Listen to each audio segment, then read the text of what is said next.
When you find a real estate platform that aligns everyone in the entire company financially by making us real estate agents owners, so when the average agent wins, everyone wins, that's the secret to success.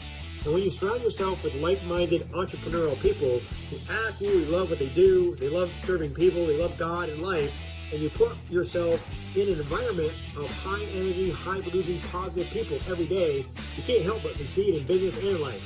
We are changing the real estate industry and changing real estate agents' lives. Welcome to the Financial Freedom Forever podcast.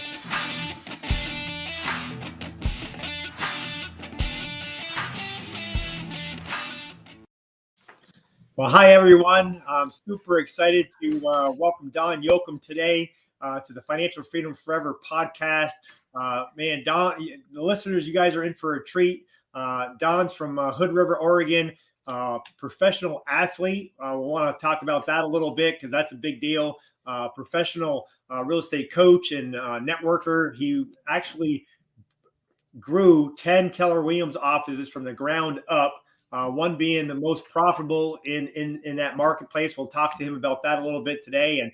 And we're looking to where the topic today is going to be how to add at least one more transaction by getting more referrals from other professionals. So welcome, Don. Per month. Podcast. Per month. Exactly. Absolutely. Well, thank you, Andre. It's a pleasure to be here. And also, I want to thank you for the collaboration with my team. You've been really an inspiration to us. So we appreciate being able to work with you and lock arms and just work together to make a great company and change the lives of a lot of people. Yeah, that is pretty cool about our company, right? We never really met face to face except a bunch of Zooms that we've been on with the leadership of the company, right? And you reached out to me asking for a little bit of help with your ISAs, and you know, I'm glad to help out any way we can. But we all work together, or it's all one company, one dream, one team, right? That's exactly right. Yep. So tell us a little bit. I just gave a really short snapshot of your background. Let's tell the listeners a little bit more of your history and your background, Don. Sure.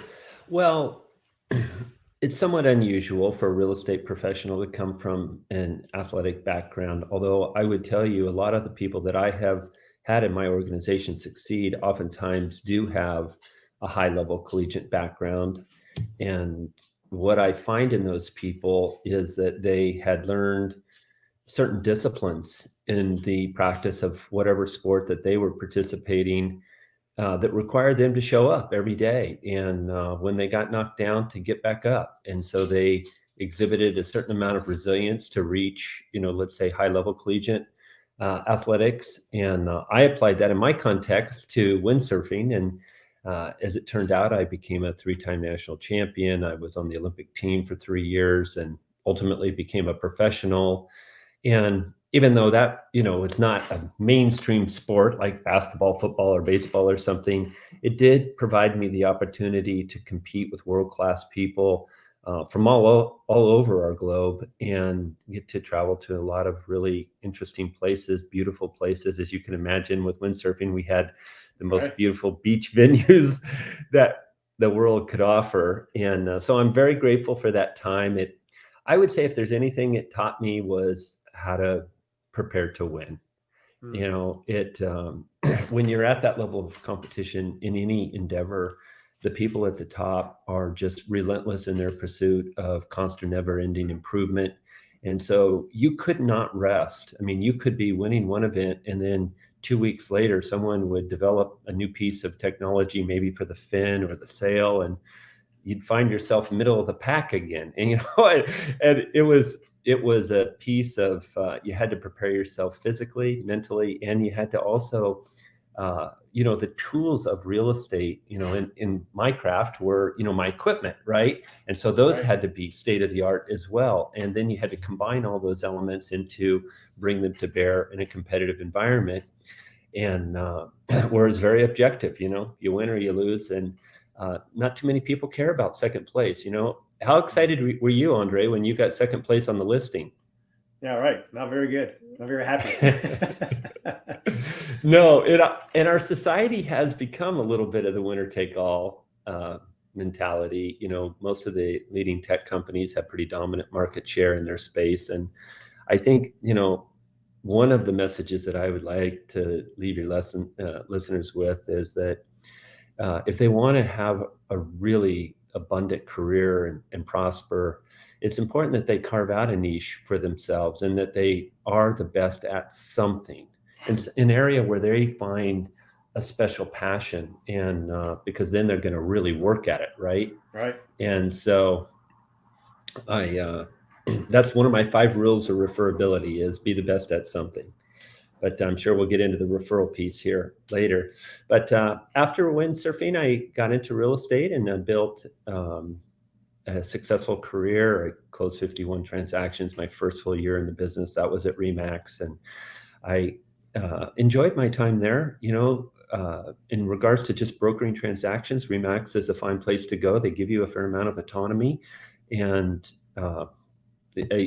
I got to, rub shoulders with a lot of top producers, and I liked it. At that time in my life, that was the right place for me to be. Right. And then in 2000, I joined Keller Williams. That was the first franchise in Northern California at that time. Believe it or not, we were the only company in town that had a cat. And so times have certainly changed in that regard. But that Roseville office, I took from 10 to 184 agents in 27 months. And then Wayne Hall and I not only built that market center, which at one point became the most profitable Keller Williams in the country, but we built 6 in the Sacramento Metro area. And then with Gene Frederick, actually, who I'm sure you know, right. He and I built Cupertino and Palo Alto market centers. And then I did one in Santa Rosa and Tahoe as well. So really had a great run at KW. Can't really, I can speak highly of that company. And I felt like at that time, I probably bled Keller Williams red, right? I mean, right. It was the place to be in the early 2000s. And I appreciate, what I learned there, especially as a team leader, by the way. One of the things, Andre, that I feel like we are gifted with at EXP is that Glenn has afforded us the opportunity of owners and managers that obviously revenue share off their agents. And even when I was at KW, that was a bit of a frustration of mine. The profit sharing was not material enough for people to really change their behavior, so to speak, into building a sales organization of any magnitude anyway. And so I could afford ownership to a handful of people in a market center. But, gosh, that was maybe 3 to 5 people in a market center of what became 200, 300, 400 agents. Right. So a very small percentage of the population was able to enjoy the fruits of ownership. And how much would it cost back then? And I don't know, has it changed much as far as someone wanted to buy into a KW franchise? Yeah, well, each one of those that I launched, I had to come up with $250,000 in cash and had to be willing to sign a Class A, a lease on a Class A building, which can be really material. Those guys play pretty hard ball. They want a personal guarantee or a letter of credit of some magnitude. And then of course you have to take on the broker liability. Your staff has to all be in place right away. And so you're going to lose money for some period of time, probably a year. And then, maybe break even or make a nominal profit in the second, and then hope to make back in the third year what you lost in the first year. So, geez, 3 years in, you've risked $250,000 and you're back to square one. Now, thankfully it went reasonably well from there, but it was a lot of capital risk, a lot of broker liability for the return.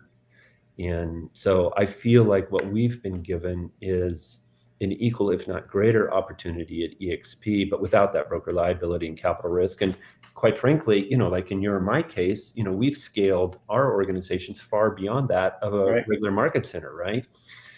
Both of us are north of 600-700 agents, and that's 2 or 3 market centers, but we have no capital, we have no fixed costs, right? Exactly. And so it's a pretty amazing. And the other thing is, I'm not limiting the opportunity to 2% of my agents. 100% of my agents have that opportunity for financial freedom, right? Granted, not everyone takes it. You and I know that There's only about 12% of us that are really taking advantage of the revenue share opportunity, but it's there. It's there for everyone, and then they get to engage.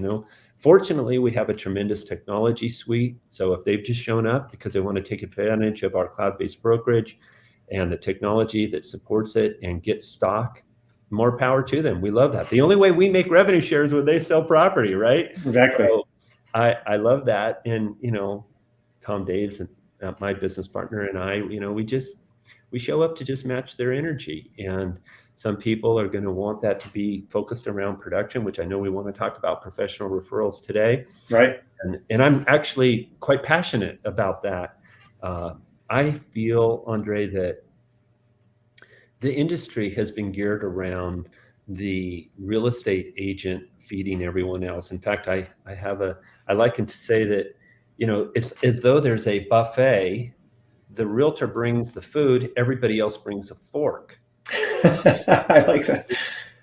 If you think about it, isn't that largely true? Yeah.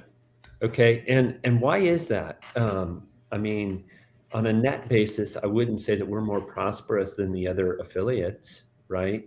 And so that has been my pursuit, is to balance those scales, so to speak, and to create an environment such that agents can also enjoy a networking professional referral relationship, or at least introductions from other professionals that frankly have the same customer, right? And so what I help people to do is to, first of all, identify the professionals that they should be primarily focused on connecting with. And on the asset-based side, the ones that are really influential and could make a difference are CPAs, financial advisors, attorneys is a good one. Actually, there's 3 different types that you want to engage with there. Divorce, unfortunately, is probably the best. But then there's bankruptcy, and there's estate, and then lenders, insurance. And you know what a really emerging one is now is assisted living managers have become potential really great referral sources for several agents around the country. I recently interviewed a gentleman that's getting 30 deals a year from one assisted living development manager relationship that he has. Can you imagine? That's icon level production from one source, right? Right. And it's fantastic. Yeah, it is. And so that's the asset side. On the vendor side, what I ask agents to think about is, it's funny because in technology now, the big raging thing is AI, right? Right. So I recently wrote this article called Relational AI. And what that means to me is having a relationship with an individual that is going to be engaged in activity that is right before they would do what we want them to do. So what does somebody do with their home right before they're going to list it? Okay. Don't they paint it, landscape it, remodel it? I've got one agent in Southern California that got 4 deals last year from his window washer. Wow. Okay. So I've got another one that got 5 deals from a remodeling company. One of my agents, Bob Miyako in Colorado, gets 3-4 deals a year from his painter. Okay. Which, by the way, that's the category that got me onto this subject. One of my agents in Denver was getting, actually, I was talking to him in June, and he had already gotten 3 listings year to date from his painter. Right. Okay. But if you just think about it, do you know about 25% of the time someone's painting their home, they're preparing it for sale? Right. There's really only 3 reasons somebody paints a home. They're either preparing it for sale, okay, they've got deferred maintenance, or they just bought it and they're fixing it up. Right. What else is there? Right. Exactly. And so, right now, by the way, I'm in charge of my mom's estate and I'm preparing her home for sale. Well, last weekend, we completely cleared the front yard landscaping. If you're an astute realtor and you're driving by and all of a sudden the yard disappears and they're about to put down sod, that's a trigger event. That should tell you something's going on at that house, okay? And, the week before we had a 40-yard dumpster there, right? So that was another trigger event, right? Okay, so The question that you need to train, because by the way, even though those are all trigger events, that doesn't mean those people are going to refer you or introduce you to their client. Okay. So here's what you've got to do. You've got to go to that painter and, let's just say for the sake of our conversation that you were my painter. Okay. So I would come to you, Andre, and I'd say, Andre, I love doing business with you. You do great work. You've been great for my clients, and I appreciate that. And I want to continue to introduce you to my clients. I'm just wondering if it would be possible when you go out to meet with the client, would you just ask them what has prompted them to paint their home? Right? Because, if you're going to sell right away, I'm going to use a quality paint, but we may not want to have the most expensive one, right? And I'm going to do a great job. My crew is going to certainly make your home look wonderful, but we may not go to the same cost and details if you tell me you're going to live here for another 10 years, right? So in other words, as a customer of that painter, wouldn't you feel like, oh, geez, this guy's trying to, match the job to my need? Right. Okay. And so roughly 25% of the time, you're going to say, well, yeah, Don, I'm planning to move to Atlanta like you did from New York to Atlanta one time. Right. And so, and when you say that, I would just say, well, gosh, Andre, painting, I'm sure is one of the best things that you can do to prepare your home for sale. So we're going to take care of you there. I would also tell you, though, that I have a real estate colleague that can come out at no cost or obligation to show you how to optimize your home for sale and what else you could do to get top value. And also, frankly, we have a seller's market. So he or she can also tell you what you don't need to bother with. Right. Okay. And so then if the person says yes, you do not, by the way, don't give your business cards to vendors. Make sure they have your contact information. But what happens at that point is if the person says, sure, yeah, I wouldn't mind having their information, you say, okay, great. I'll just do a quick little text introduction. It is a text introduction, not a business card. Okay. Because even though the person may intend to call from a business card, they lose the card, they forget, they get busy. Right. And by the way, in the process of buying a home, NAR tells us that the average consumer engages with 14 different realtors. Okay. So don't leave that to chance. The painter right then and there is going to do a text intro between that potential seller and the agent. Boom. Now you're in control of that process and you've got the dialogue, and then you go out and you do a CMA, right? Yeah, that's brilliant. Yeah, thank you. Well, it's so doggone simple, right? It's, like Jim Rohn used to say, it's easy to do and easy not to do. Yeah, right. Okay. But that very question that I'm giving you there is the question that it's phrased a little bit differently, but it's basically the question for all of the trigger events for listing a home. May I ask what has prompted you to landscape your home, to remodel your home, to trim the trees, to resurface the pool, okay, to have a dumpster, right? Like I had at my mom's place a couple of weeks ago, right? So these are unusual events. If you're a realtor and you're driving through a neighborhood and you see somebody painting a house with their little, how they put the little signs out, okay, stop your car.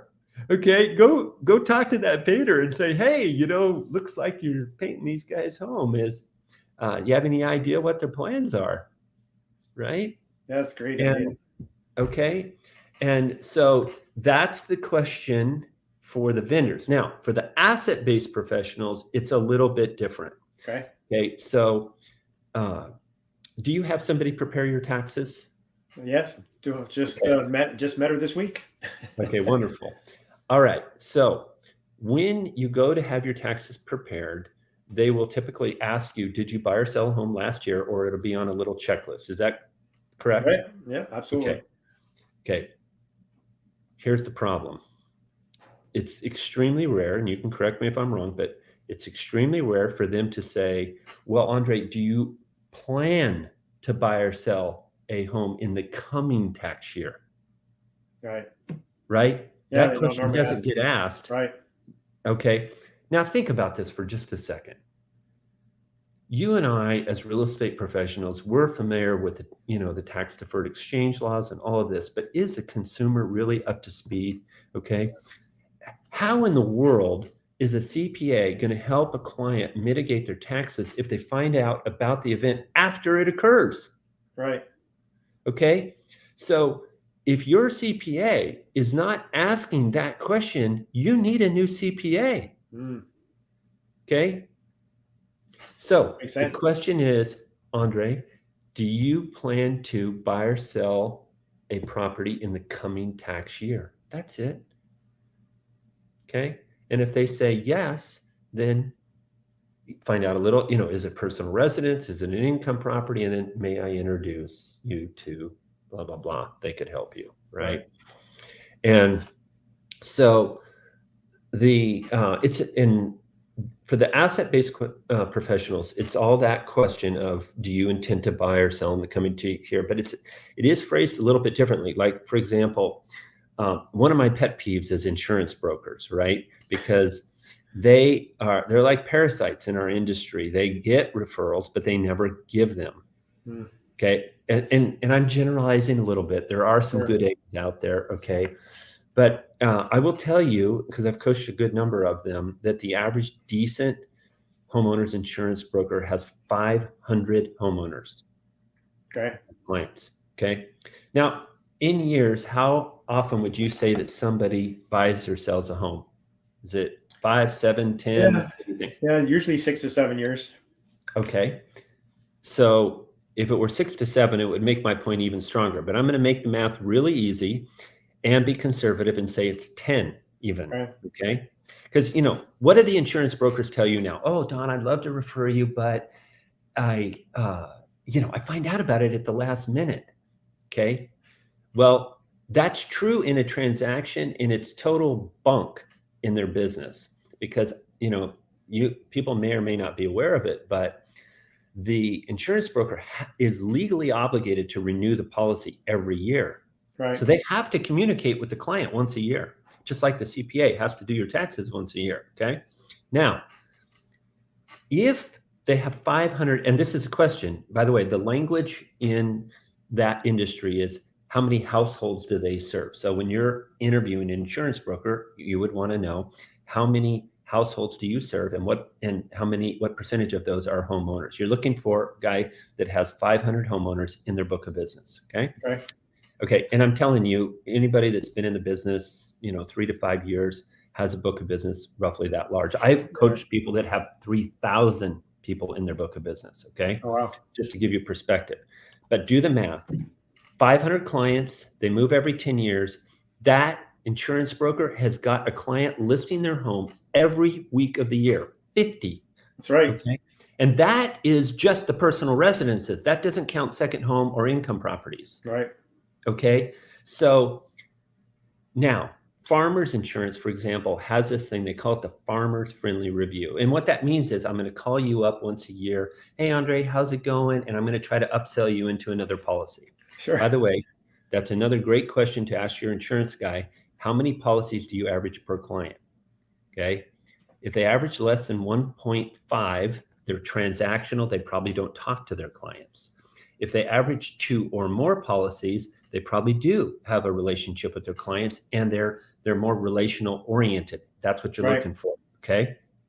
Now, number one stipulation for doing business with an insurance broker, and by the way, the lenders have even more influence, so you can work with your lender to influence the insurance broker, right? Okay. And so qualifier number one, they have to have book business of 500. Number two, they have to have a policies per client of at least 1.5. Number three, they have to talk to the client live. And it doesn't have to be them. Like, the guy that I was coaching that had 3,000, he can't call all those clients. Right. Someone on his team. And it's okay if they have an assistant call. Okay. But when they do the Farmers Friendly Review and they try to upsell you that umbrella policy or whatever, okay, have them do that. That's fine. But before they hang up the phone, The question is, Andre, by the way, how are you like in your place? Are you settled in there a while? What is that code for? Yeah, they're gonna tell you, oh, yeah, we're here for another 5 years, or well, we're actually going to be making a move in the next 6 to 12 months. Yeah, it's a great Exactly. And by the way, right, 1 out of 10 statistically of the people that they ask that question are moving this year. Right? Yeah, this is gold nuggets, Don. This is really good info. Hey, man, I tell you, it works. And what's, because I've been a professional coach for more than a decade in this space, I have had contacts, like I referenced the guy in Colorado that gets 30 listings a year from assisted living manager. Okay. Right. Or my icon agent in Evergreen that gets 3 to 4 listings from his painter. Okay. But my problem is I've got these isolated guys out there. I had an agent one year that got 13 deals from a bankruptcy attorney. Of course, it was following the crash. Right. Right. But my point is that what I'm praying for is I'm going to be able to engage with a professional that will even just get a half a dozen of these different ones. Right. Because the examples I've given you, there's 15 professionals that you really want to make sure you get. Right. Okay. And again, just for your listeners, that on the asset side is that CPA, financial advisors, the attorneys, the insurance and the lender, and the assisted living manager. And then on the vendor side, it is the painter, the landscaper, the remodeler, the tree trimmer, the pool resurfacing, the trash out guy, right? Here's an interesting thing. One is I was talking to, those guys that come out and spray every quarter, they spray for bugs. Yeah. The pest. Right. So the pest. Okay. I happened to be having lunch at a Chipotle with the owner of one. And I says, well, how many clients does your average sprayer serve? And he says, well, they serve 400. One sprayer. Okay. Because they're spraying every quarter. Right. Right. Okay. So do the math on that. That one sprayer has got 40 people selling their home every year. Okay. Now, what are you going to do if you know you're going to sell your home? You're going to cancel that doggone policy. It's costing you whatever, right? Right. 30, exactly. 40 bucks a month. Okay. So be friends with a termite guy, that does the spraying, because they're going to be in a conversation and the person's going to say, yeah, we're going to cancel the service because, we're moving to Toledo or whatever, Right. And okay, great. And by the way, just so you know, the time that those guys are best able to get clients is right when they close. So make sure when you're closing a deal, you're asking the client, okay, as you settle into your home, some of the things that you might be thinking of, are you going to want to do your own landscaping? Do you want to take care of the pool? Do you need a reference to a pest company, right? It looks like these trees might need trimming. Is that something that would you like an introduction? And kind of go through that list, because what you're attempting to do is make deposits in these relationships that will then create the reciprocity. Okay. Now, some of your agents might be saying to themselves right now, well, okay, great. Yeah, well, that makes sense. Yeah, but I'm only doing 1 or 2 deals a month. I probably am only going to be able to introduce a CPA to 2 or 3 clients a year, right? Okay, that is true. And let me tell you a story about a mastermind that I was facilitating. So I'm in this group. I've got 12 professionals. To get in the group, by the way, you had to make $250,000 a year. Okay. So we got all these professionals in a room, and I've got a CPA, a financial advisor, attorney, all these categories that I've been telling you about, right? And what I did is I went around the room and I said, hey, I want you to share to whom you refer the most, and also where you get the most professional referrals, right? So we get to the financial advisor, and the guy says, well, I've referred my CPA 300 times. Wow. And we're sitting there everyone in the room is very successful, right? But we're like, man, I want to be that guy's best friend. Okay. Exactly. And so come to find out, by the way, those 300 referrals were over a 20-year period of time. So it's about 15 a year, Sure. which, that's good, but, it's not incredible. All right. And I says, well, Greg, how is it that you would refer your CPA so much? And he said, well, I would just, when I sit down and go over all their assets, I would just kind of casually say, well, by the way, how do you like your CPA? Are they doing a great job for you? And if they weren't a raving fan, then I would say, well, I've got a good one. Would you like me to make an introduction? Okay. And about 1.5 times or 1.25 times a month, they would say, yeah, I'm not thrilled with my CPA. And he would make that introduction. In fact, do you know that he referred that guy so much, he had to stop referring him. He had to go get another CPA because he got him so many clients. So busy. Wow. Right. And so, by the way, I found out from that same guy, I go, well, you probably refer a fair amount of lender referrals too, right? He goes, yeah, I do also about 15 a year. Okay. Now, here's your job. Okay. You may only be doing 1 or 2 deals a month, but how would you like to have been the realtor that introduced that financial advisor to that CPA? Exactly. Okay. That's 300 deposits that you indirectly made over 20 years. Who do you think that CPA is going to love on? That's right. Okay. Yeah, this is great stuff, Don. I'm taking down notes of some of the things because I haven't thought of all those. I mean, you talk to you think about the regular ones, your lenders, your attorneys, your the basic ones, but I never even thought of the assisted living or those type. But that's brilliant. Yeah. Well, and the truth is, doggone it, it's just simple, right? And it really is. But so few people do it intentionally. And I got to tell you, we are under attack as an industry. Okay. The technology companies are attempting to wedge themselves between ourselves and our clients. Okay. And so part of why I'm on this mission is because I want to make the agents defensible. I want them, between their sphere of influence and their professional network, to be able to be completely independent of internet lead generation. Okay. Right. Now, don't get me wrong. If I had to go back into sales today, God forbid, okay, I would spend money on marketing. Okay. But what you want to do is you want to do whatever it takes to get that wheel spinning, but slowly but surely, you want to take that prospecting time or marketing expense, and that goes down while your referrals go up, and you want to switch that equilibrium, right? Right. You always do both, right? Because you want to continue to brand yourself into the market. But if you're spending money on Zillow, whose brand are you building? Right. Not yours. Zillow's. Yeah. Okay. And let me tell you, when you have a client give you a 5-star review, you just made that client a Zillow client. That's right. Okay. So what professional networking does is it complements a sphere of influence, relationship-based business.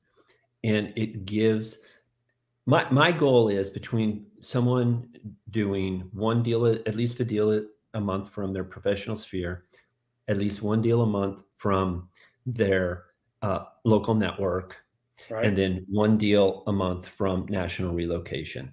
Okay. If you do that, you're 36 deals, and in our model, you're an icon in virtually every market in the country. Right. So you're getting your entire cap back in stock. Right. And you did, what did you spend? You did pay if you got one of those deals from an agent, you paid a referral for that. But that's the other beauty is you can't pay those professionals referral fees legally, right? Unless they're licensed.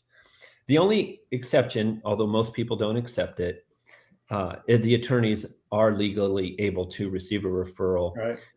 That they rarely do. That case, though, that I told you about, the bankruptcy attorney in Denver, he did take a referral from that agent, but most attorneys don't. You're just creating relationships with these people, and like you said, putting deposits, goodwill deposits, and helping them out. They're going to do the same back for you, especially if you're giving them the information that, like you shared to the listeners today, of how to set that up and how to coach them a little bit on what to say and how to say it. They're going to be happy to do that for you because it's a give and take relationship, and you're going to be able to help each other out. It's really good, Don. Hey, anyone listening today that you have any specific questions for Don while we have him here, please just put in the chat, and we'll go ahead and ask him before we finish up. And yeah, definitely share this post and get it out to your listeners and real estate friends for sure, because this is some really gold nuggets. Hey, Don, if anyone wants to reach out to you, if they have any questions, I don't know if you are taking on more clients for coaching and mentoring, but how would someone reach out to you if they wanted to connect with you?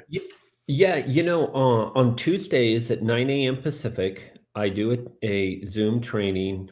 They just go to the link ProInsightWithDon.live. Maybe you can put that in the chat. So it's ProInsightWithDon.live. That's 9 a.m. That's 1 hour. And that's all based on productivity training. Yesterday, we handled overcoming objections. And the theme or the emphasis of that is around professional networking most of the time. And they're welcome to attend that. I do not charge for that. I'm not taking on coaching clients for fee at this time.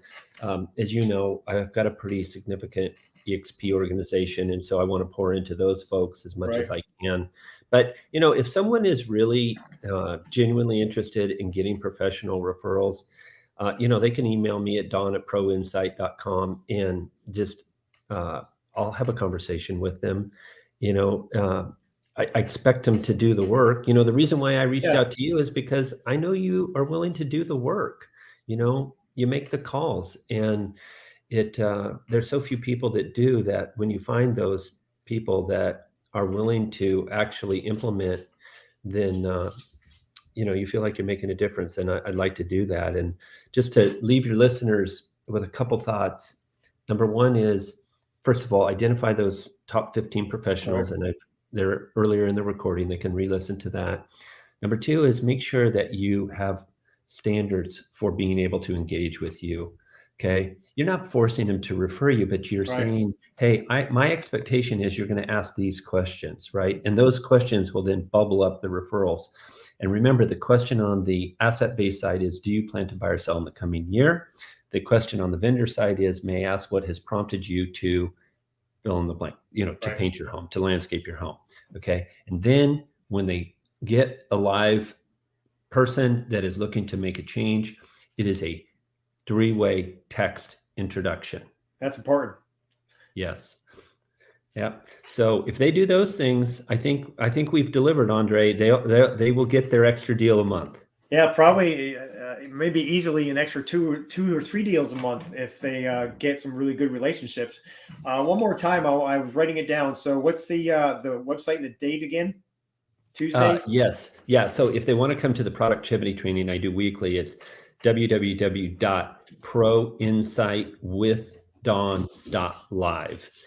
And, and of course, any of your folks in your organization are always welcome to come, right? One team, one dream, baby. Yeah, that's right. I appreciate that. And it's Tuesdays at what time? 9 a.m. Pacific. 9 a.m. Pacific. 12 noon Eastern.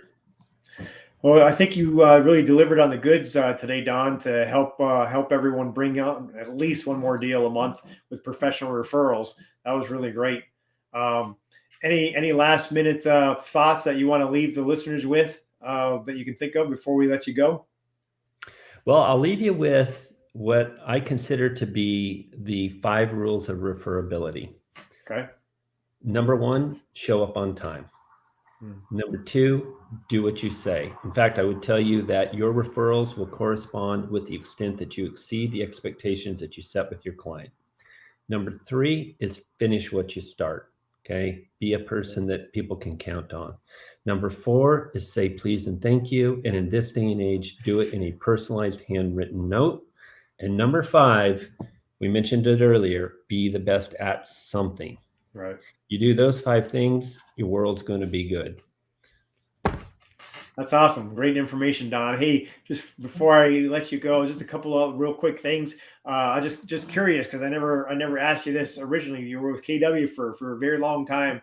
How did you hear about EXP, and what was the top one or two things that made you really dig in and take a look? Because obviously you didn't have to. You're super successful and doing really well. What was it for you?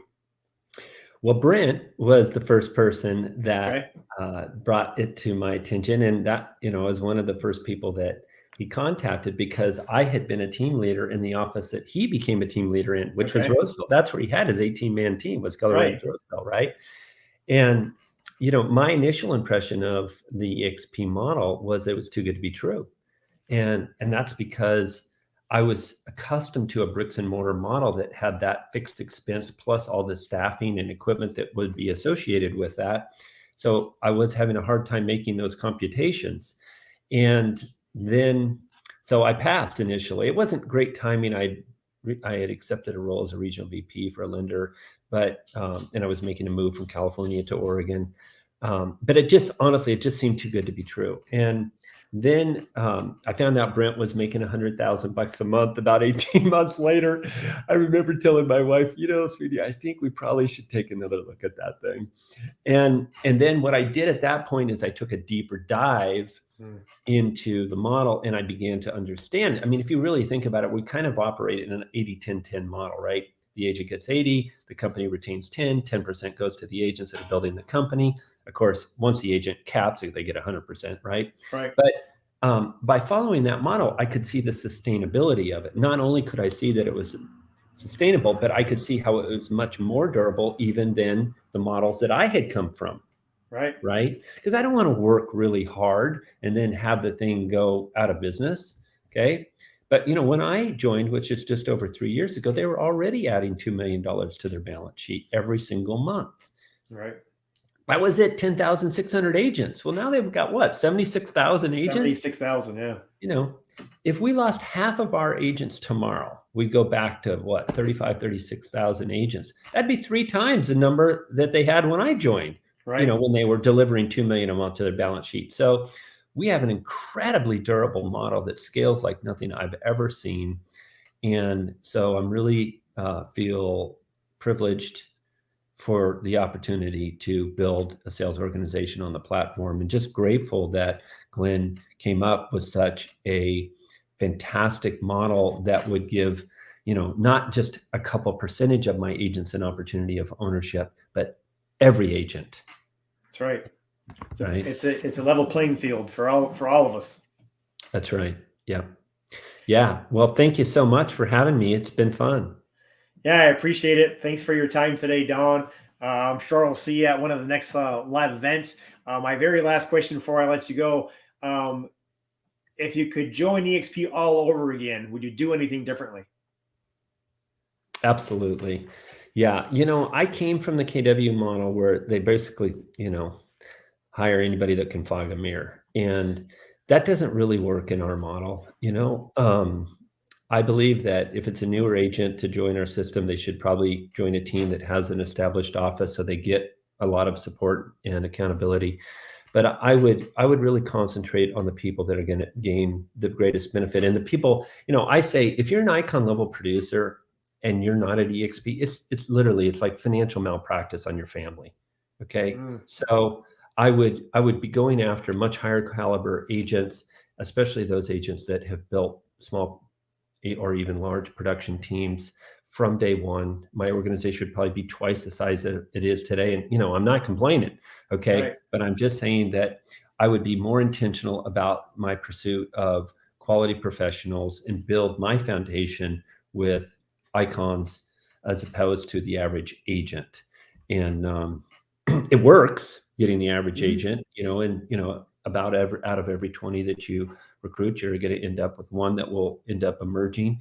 But like you shared with me the other day, some of your biggest builders, they had learned the power. They not only did they have influence as a producer, but they had learned the power of leverage, and and they had built production teams, right? And so you want somebody that not only has the ability to produce, but also has now gained an understanding of leverage and succeeding through other people.